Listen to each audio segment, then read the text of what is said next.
আজকে তোমাদের সাথে শেয়ার করব একটা ইউনিক পিকনিকের গল্প।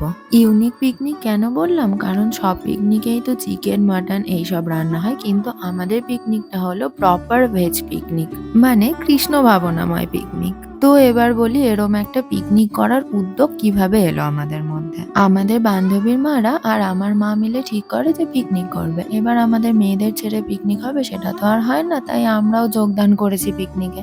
আমাদের বন্ধুদের যতগুলো পিকনিক হয় সব পিকনিকে আমি গেলেও কোনো পিকনিকেই খেতে পারি না, কারণ ভেজের প্রপার কোনো আইটেম থাকে না। তাই এবারের পিকনিকটা আমাকে আর মাকে মাথায় রেখে করা হয়েছে। এই পিকনিকে কিন্তু আমাদের গপুও ইনভাইটেড ছিল, তাই কোনো রকম পেঁয়াজ রসুনও ইনক্লুড করা হয়নি। এক প্রস্ত নাচ, তারপর সব জোগাড়যন্ত্র হওয়ার পর আমাদের মনে পড়েছে যে গ্যাসই ভরা হয়নি, তাই আমরা তিনজন মিলে বেরিয়ে পড়েছিলাম গ্যাস ভরতে।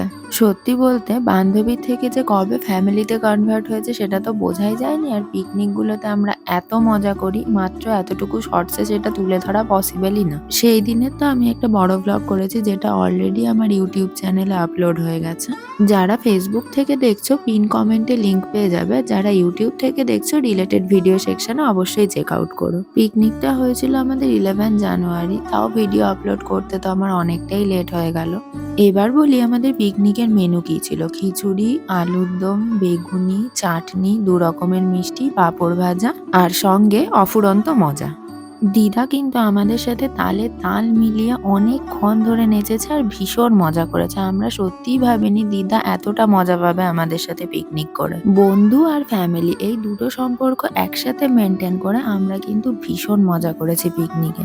আর সত্যি কথা বলতে এত বছরে বন্ধুরা আর বন্ধু নেই, ওরা সত্যিই বোন হয়ে গেছে।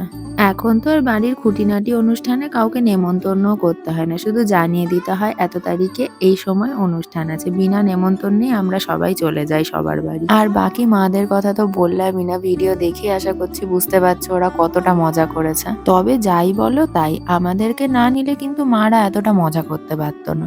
এবার বলি কে কি রান্না করেছে। আমার মা করেছে চাটনি, আমাদের মাস্টার শেফ শুভাঙ্গী রান্না করেছে আলুর দম, মাস্টার শেফের মা রান্না করেছে খিচুড়ি, আর আমাদের গ্র্যান্ড মাস্টার শেফ রান্না করেছে বেগুনি।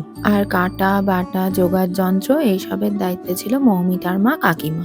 ব্যাস, আজকের মতন গল্প তো এখানেই শেষ। হরে কৃষ্ণ।